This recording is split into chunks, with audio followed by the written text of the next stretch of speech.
What is FTP?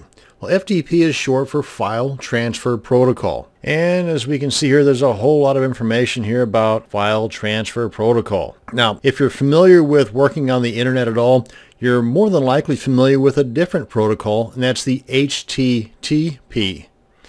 But we're talking about File Transfer Protocol in this case. And just kind of scrolling through this, there's a lot of information in here, and I got to tell you, 99% of it, most of us will never ever need to know. Look at it like this. FTP is like a bridge between your computer and your website on the internet. Now, on one side of that bridge is the server where your website is. The other end of that bridge is your computer, or what's also called the client side of that bridge. Now, there are lots of programs or software that can be used to transfer the files across that bridge. Now, some of those programs or software are free and some are not. But you really need not look any further than your own internet browser, like Chrome, Safari, Internet Explorer, or Firefox, to kind of test out this FTP software. Sticking with this bridge analogy, the browser method is just a one-way bridge. In other words, in most cases, you can connect to the server, but can only download from the server to your computer. You cannot upload from your computer to the server. Let me show you what I'm talking about. I'm in the Chrome browser right now, and let me toss in a website here that, by the way, I do not own, because for you to really have true access, that two-way traffic that I'm talking about, where you can upload and download to the server, you have to own or have permissions to that server. And I'm going to be demonstrating this using, in the first case, the Adobe website. The fine folks that bring us Photoshop and Adobe Acrobat and all that stuff. Just type in FTP://adobe.com, or as in this case, I also put that ftp.adobe.com. Sometimes you need the FTP in there, sometimes you don't.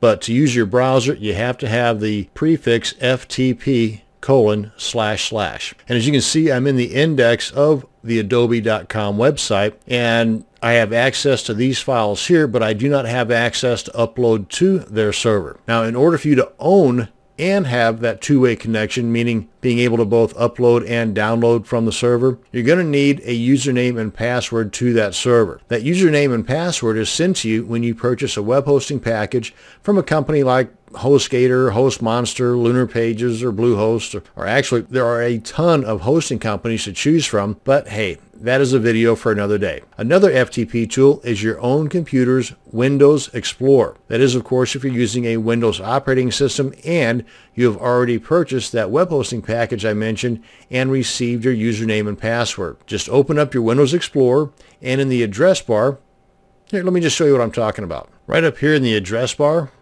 you just want to type in FTP://. So far, that's the same as it was when we used the browser tool. But now you want to type in the username that you have received after purchasing your web hosting package, the @ symbol, and then the domain.com. Kind of like this. And again, this is the username that you received from your web hosting package, and then the domain name. And then you simply hit the enter key or that arrow, and it will then open up a box asking for your username and password. Again, that was sent to you from the web hosting company. Then you have that two-way access where you can both download from your server and upload to your server. Just by simply dragging a file from your computer into this area here, it will automatically be uploaded to your server, or you can drag the file from this area here, which is your server online, and drag it to wherever you want it to be downloaded to on your computer. Now, using your Windows Explorer as an FTP tool has one major downside, and this is the deal breaker for me. It is as slow as cold molasses. And if you aren't familiar with how slow cold molasses is, just take it from me, it's super duper slow. Now, the more popular FTP tools, or client programs as they're also called, are like Smart FTP or Acute FTP, or the very powerful and free FileZilla. But remember, no matter which FTP tool you decide to use, you're going to need to purchase web hosting, and you're going to need a domain name. Sometimes those domain names come with the web hosting package you purchased. You just got to do a little bit of shopping around. But as I mentioned earlier, that's a video for another day. This is going to bring us to an end to this video on what is FTP. Thanks for watching, and you have a great day.